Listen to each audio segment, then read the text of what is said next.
राज्य मंत्रिमंडळाचा विस्तार अखेर झालाय। 6 कॅबिनेट मंत्र्यांनी शपथ घेतली तर 5 राज्यमंत्र्यांनी शपथ घेतली। भाजपच्या 6, शिवसेनेच्या 2 आणि मित्रपक्षाच्या 2 मंत्र्यांनी शपथ घेतली। पांडुरंग फुंडकर, राम शिंदे, जयकुमार रावल, सुभाष देशमुख, संभाजी पाटील निलंगेकर, महादेव जानकरांसह 6 कॅबिनेट मंत्र्यांना शपथ देण्यात आली। तर रवींद्र चव्हाण, मदन येरावार, अर्जुन खोतकर, गुलाबराव पाटील आणि सदाभाऊ खोत यांनी राज्यमंत्रीपदाची शपथ घेतली। विधानभवनाच्या सेंट्रल हॉलमध्ये हा शपथविधी सोहळा पार पडला। शिवसेनेचे पक्षप्रमुख उद्धव ठाकरे मात्र या शपथविधी समारंभाला अनुपस्थित होते।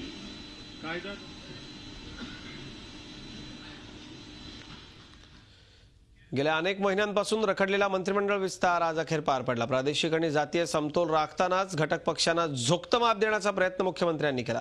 तरी देखील विनायक मेटेंना डावलल्यानं नाराजीचा गालबोट लागलाच। पावसाळी अधिवेशनाच्या तोंडावर मुख्यमंत्री देवेंद्र फडणवीस यांनी मंत्रिमंडळ विस्ताराचा मुहूर्त साधला। 6 कॅबिनेट आणि 5 राज्यमंत्र्यांनी शुक्रवारी विधानभवनात पद आणि गोपनीयतेची शपथ घेतली। आपल्या टीममध्ये 10 नव्या चेहऱ्यांना संधी देताना मुख्यमंत्र्यांची चांगलीच कसोटी लागली। प्रादेशिक आणि जातीय समतोल, भाजपमधील इच्छुकांची नाराजी आणि मित्रपक्षांचं समाधान या आघाड्यांवर त्यांना कसरत करावी लागली।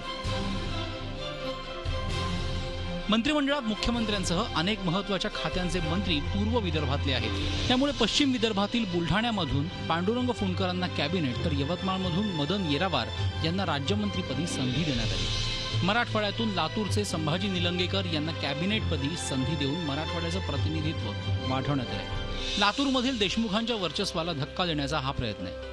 एकनाथ खडसेंच्या राजीनाम्यामुळे उत्तर महाराष्ट्राचं एक मंत्रिपद कमी झालं होतं। त्या जागी आता धुळ्याचे जयकुमार रावल यांना कॅबिनेट मंत्रिपद देण्यात आलं आहे। पश्चिम महाराष्ट्रातून सोलापूरच्या सुभाष देशमुखांना तर कोकणातून डोंबिवलीच्या रवींद्र चव्हाण यांना राज्यमंत्री म्हणून स्थान देण्यात आलं आहे। जातीय समतोल साधताना मुख्यमंत्र्यांनी विस्तारात मराठा आणि धनगर समाजाला जादा प्रतिनिधित्व दिलं आहे।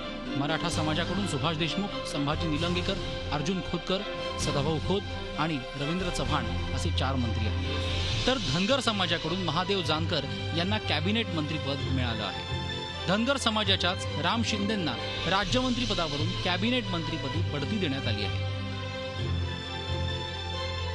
राष्ट्रीय समाज पक्षाचे महादेव जानकर आणि स्वाभिमानी शेतकरी संघटनेच्या सदाभाऊ खोतांना लाल दिवा देऊन मुख्यमंत्र्यांनी मित्रपक्षांची मर्जी राखली।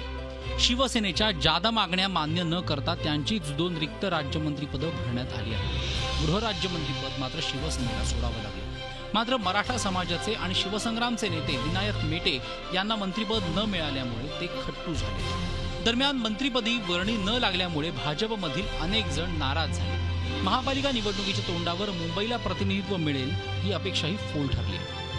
मंत्रिमंडळाचा विस्तार करताना मुख्यमंत्र्यांनी मंत्रिमंडळातील सर्व पदे भरली नाहीत। त्यांनी अद्यापही 3 मंत्रिपदे शिल्लक ठेवलेली आहेत। आता या शिल्लक मंत्रिपदाच्या आधारे पक्षातील इच्छुकांची नाराजी थोपवण्याचा प्रयत्न मुख्यमंत्री करतील। देवेंद्र फडणवीस कदाचित ही कला विलासराव देशमुख यांच्याकडून शिकले असावेत, कारण विलासराव देशमुख यांनी आपल्या मंत्रिमंडळातील 3 मंत्रिपदे शेवटपर्यंत शिल्लक ठेवून त्या आधारे पक्षातील नाराजी थोपवून धरली होती। व्हिडिओ जर्नलिस्ट अमित पवार आणि अमित जोशीसह दीपक भातुसे, झी मीडिया, मुंबई। झी 24 तास रहा एक पाऊल पुढे।